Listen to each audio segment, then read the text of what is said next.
Kinetik Wellbeing have developed a range of accurate, simple to use and affordable thermometers. Here we will show you how to use the clinically validated inner ear thermometer, the ET100-A. Step 1. Set up. Unpack your thermometer and insert batteries.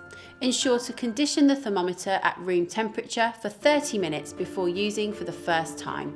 Step 2. Prepare. Before taking a measurement, please ensure to remove the protective cap covering the lens.